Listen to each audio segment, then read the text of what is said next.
Alors aujourd'hui, on va lever le rideau sur un des métiers les plus cruciaux du cinéma, et pourtant l'un des plus invisibles. On s'est tous déjà posé la question, non?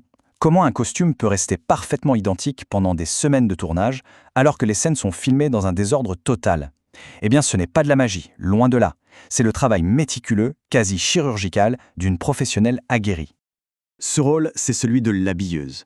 Et attention, son boulot, c'est beaucoup plus que de juste accrocher des franges sur un cintre.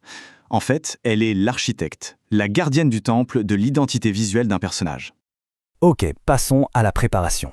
Parce que bien avant que la première caméra se mette à tourner, le travail de l'habilleuse, c'est une vraie leçon de stratégie et d'anticipation.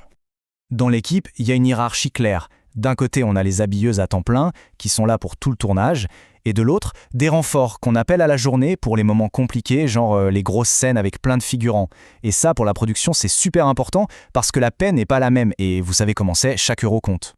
En gros, la première étape, c'est un vrai travail de détective. L'habilleuse va éplucher des tonnes de documents. Le plus important, c'est le dépouillement costume. C'est un peu la bible du projet. Ça décompose chaque scène, chaque personnage, pour savoir qui porte quoi et quand. En croisant ça avec le plan de travail, elle peut tout anticiper, absolument tout.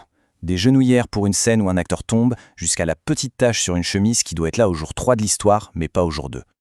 Et puis, il y a les outils. Mais attention, oubliez la simple caisse à outils. On parle d'un centre de commandement portable. Souvent, c'est un tablier fait sur mesure, amélioré au fil des tournages et des années d'expérience. Tout est pensé pour pouvoir dégainer une épingle, un bout de scotch, des ciseaux en une fraction de seconde. C'est vital. Bon, maintenant, le jour J. Le tournage. Ça commence comment? Par une course effrénée contre la montre. Chaque minute est précieuse. Et comme on va le voir, certaines ne sont même pas comptées dans le salaire. Imaginez un peu ce balai logistique. Tout est millimétré. On parle de récupérer le linge qui a séché à la maison pendant la nuit, d'arriver sur le plateau avant tout le monde, de tout installer puis de jongler avec les équipes maquillage et coiffure. C'est une énorme pression pour que tout le monde soit fin prêt quand on entend le fameux « prêt à tourner ». Et voilà le point crucial, le fameux travail invisible. Dans l'idéal, il y aurait un temps de prépa payé. Mais dans la réalité, pour que tout roule, les habilleuses arrivent souvent plus tôt, sur leur temps perso, non payé. C'est un sacrifice en fait. Le choix entre le chaos sur le plateau et un peu de sa vie personnelle. Une fois que tout le monde est sur le plateau, le rôle de l'habilleuse change du tout au tout. La phase de préparation est finie, maintenant c'est la vigilance. Une vigilance de chaque seconde, elle devient la gardienne silencieuse de la continuité du film. C'est simple. Son œil ne rate rien. Son cerveau, c'est comme un disque dur qui a enregistré une photo parfaite du costume. Le moindre pli qui n'est pas à sa place, le bouton mal attaché, le petit tic d'un acteur qui dérange le col d'une chemise, elle voit tout. Parce que le moindre détail peut briser la magie.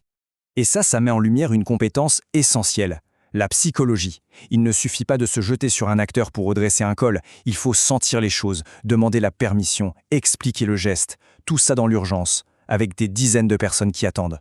C'est un vrai travail sur l'humain, sous pression constante. Alors là, on touche au cauchemar de l'habilleuse, les raccords de continuité.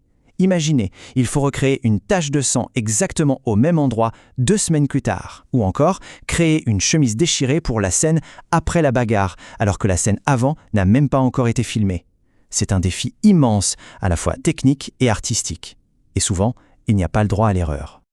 Mais bien sûr, tout ne se passe pas toujours comme prévu. Le pire scénario? Un costume validé, préparé pendant des semaines, et le jour J, sur le plateau, le réalisateur ou l'acteur dit non. C'est là que l'habilleuse se transforme en gestionnaire de crise. Et là, pas de place pour la panique. C'est une procédure d'urgence qui s'enclenche. D'abord, comprendre pourquoi ça ne va pas. Ensuite, courir au camion costume, trouver des alternatives. Prendre des photos avec son téléphone, les envoyer au réel pour une validation express.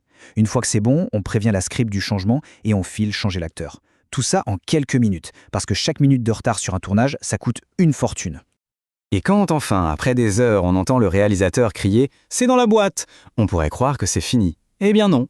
Pour l'habilleuse, la journée est encore loin, très loin d'être terminée.